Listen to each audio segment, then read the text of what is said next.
Hi everyone, welcome back to For Teachers. We have been asked by our subscribers recently to put together a series of videos all about your first day of teaching.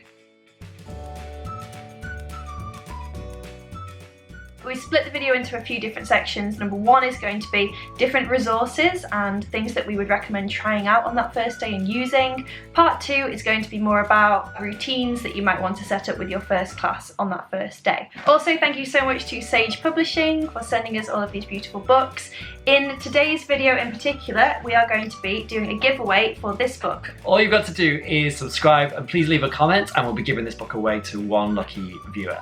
Yep. In your first day of teaching, I think it can be very hard if you've not been into the school before. You kind of want to be super organised, and teachers, we like to show off that we're organised to other teachers as well. We do. So you comment and you might email to your new teacher team and you might be saying, oh, what we've got planned and what can I plan, and can I plan the maths for the first week?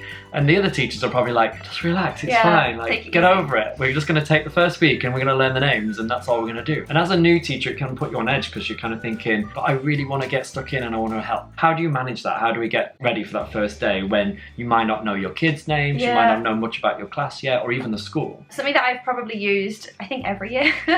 Maybe I should mix it up a bit, but I will often use, and I'll show you a picture of it now, I use shields. So I get the children to do 4 drawings that represent a little bit about them. I don't tell them what they can and can't do. If they want to put video games in there, that's fine. If they want to put sports in there, their favourite animals, their favourite activities, and I always make one of my own. So I will have the 4 things on my shield that represent me. Maybe I'll have the sport on there, something that I like doing, like baking, and the children have to guess what it is that I would have on my shield. And I have them on display probably for the whole year, just because I think it's really nice, and it's a nice icebreaker with the class to find out what 4 things they would have to represent them as a person. I always think a really good starting activity for the first day is you really want to get to know the kids, but you really want them to get to know you too. So my top tip would be to bring in a bag of special items. So it could be gifts that you found on your holiday, things that you've found on your travels. It might be something that relates to your hobbies or your interests. Bring them all in, keep them in a secret bag. I think part of the joy is to just get to the kids to explain their reasoning, see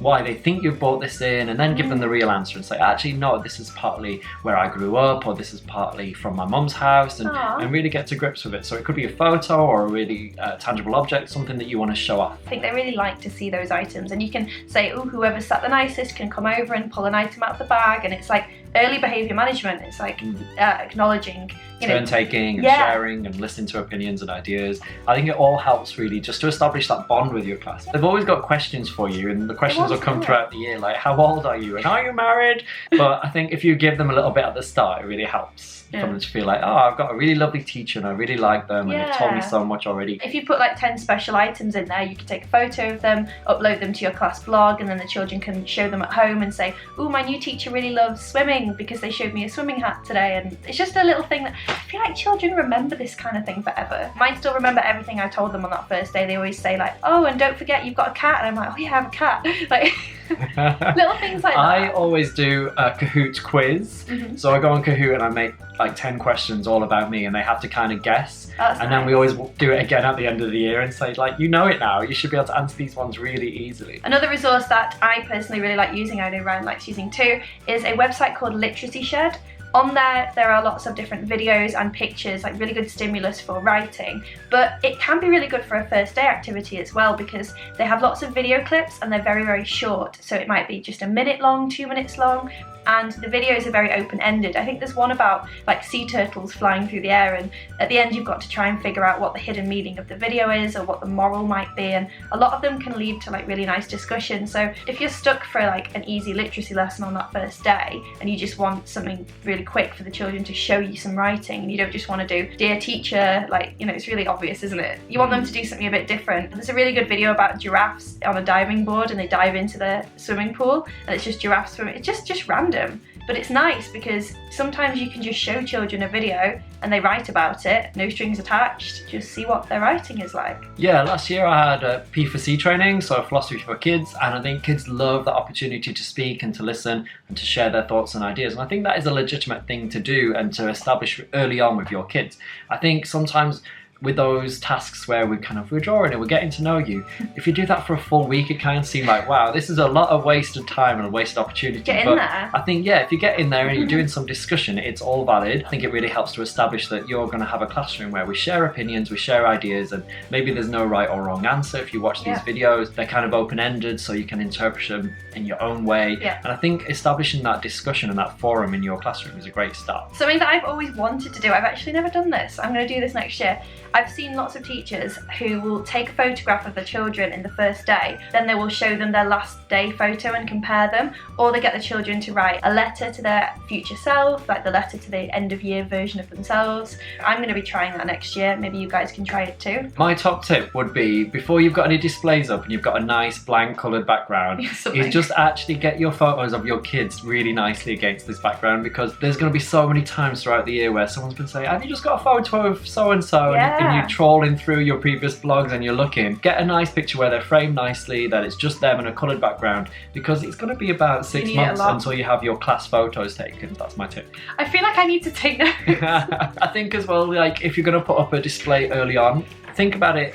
It can be temporary. Yeah, you don't need to take it down straight away. Why not have that display up for a long time? So make it, this is our class, we're going to put our pictures or our first week's work up or our first ideas, and you can use that as a reflection point later on. You don't need to necessarily think, oh, it's only going to be up for a week and then I'm going to scrap it. Like, keep it up there, like make it a big part of your classroom. Oh, like a shrine. Yeah, a shrine to those first few days.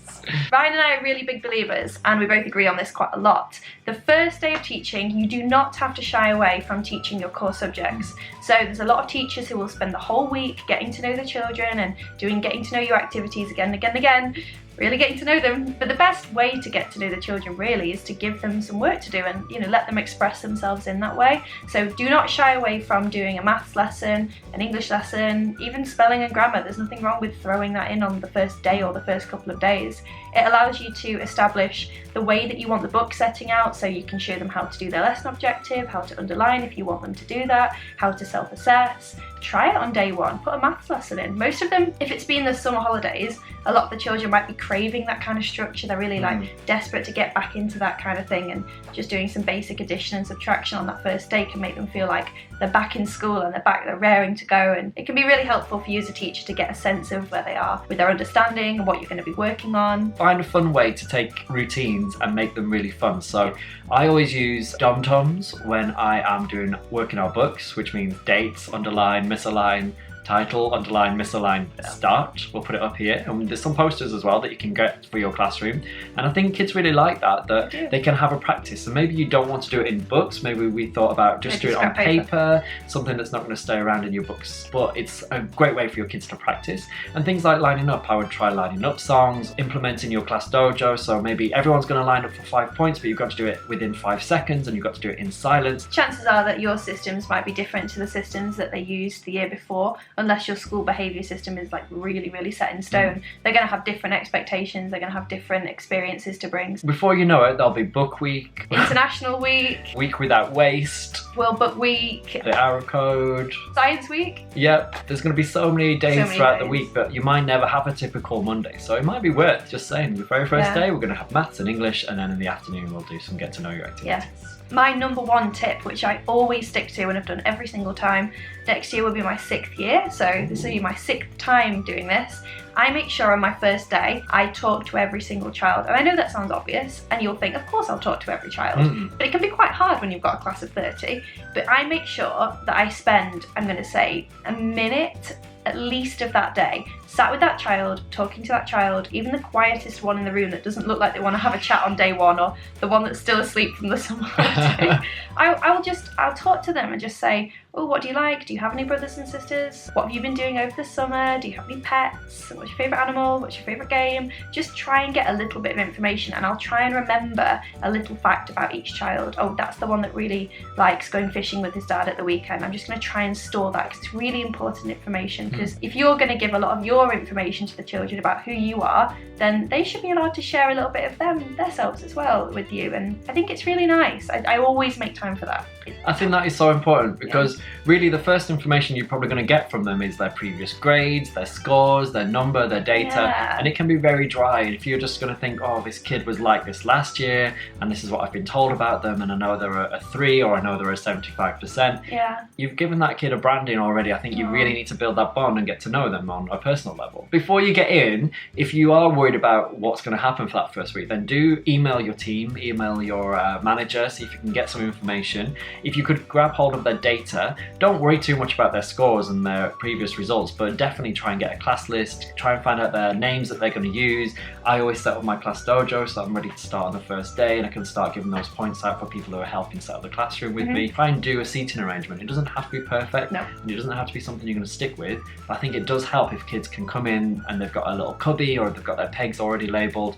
So things like that do help a little bit. When they walk in on the first day and they don't have a seating plan, I think that can be panic. Like, even as a staff member, if you go into a meeting and you walk in and you've got to find a seat and you look around and you know these people a little bit, you can't really remember these people, I think that can be quite scary for children when they walk in and they don't know where to go. Particularly if there's new kids or kids who haven't got great friendships, who need a bit of support and someone to sit with. I think it really helps to have a great seating plan, but it doesn't have to come on the first day, but I think you want to establish those routines. If you haven't seen your classroom, don't worry, but get in there early and make sure you can get that sorted. And normally I think schools are pretty good because they tend to do training days before you start your first day. So yeah, you should have seen it. Yeah, so get into your classroom and if nothing else, try out your seating plan. I've just recently swapped 2 tables of 3 actually. Ooh. But if I could write down for you all the different seating plans that I have trialled over the past 5 years, I would probably have about 20 different layouts, very specifically different layouts of classroom seating. That's something that's going to evolve and change a lot. So don't worry, the first place you sit them on the first day doesn't have to be the place they stay. You can mix it up, you can change, you can try new things. If you go online and type in seating plans for children, you'll see there's loads of amazing ideas of ways you can group them in 3s, like a high, middle, low, or like a big table of discussion and some smaller tables. So there's loads of different ways you can do it. So just go with whatever on day 1. Don't overthink it, don't worry about it. There's plenty of time to swap and change it. Yeah, I think flexible seating is like this huge deal at the moment. I think it looks so positive. I'd love to be able to do that. I think maybe space is short in Hong Kong, but otherwise I would love to have lots of different areas. Of course, that first day, don't worry about smiling. That whole phrase, don't smile until Christmas, is really outdated and really old-fashioned. You can smile, you can be approachable. Yes, you might need to look at your behaviour management, but we have done some videos on that. You can check them out down below. Just enjoy that first day, and of course time management will probably be very confusing for you, but don't worry, everything will start to click into place hopefully by the end of the week. If not, by the end of the term, you should have a good grasp on your routines and structure. Just to remind you that we are doing a giveaway. If you would like to get your hands on this book, The Ingredients for Great Teaching, we've linked it down below so you can order a copy. But if you would like to try and win a copy, simply subscribe to our channel, the link is here, and leave us a comment. Let us know what you're looking forward to this year and how you plan on teaching on that first day back. Good luck with your first week of teaching. We are for teachers. Bye. Bye.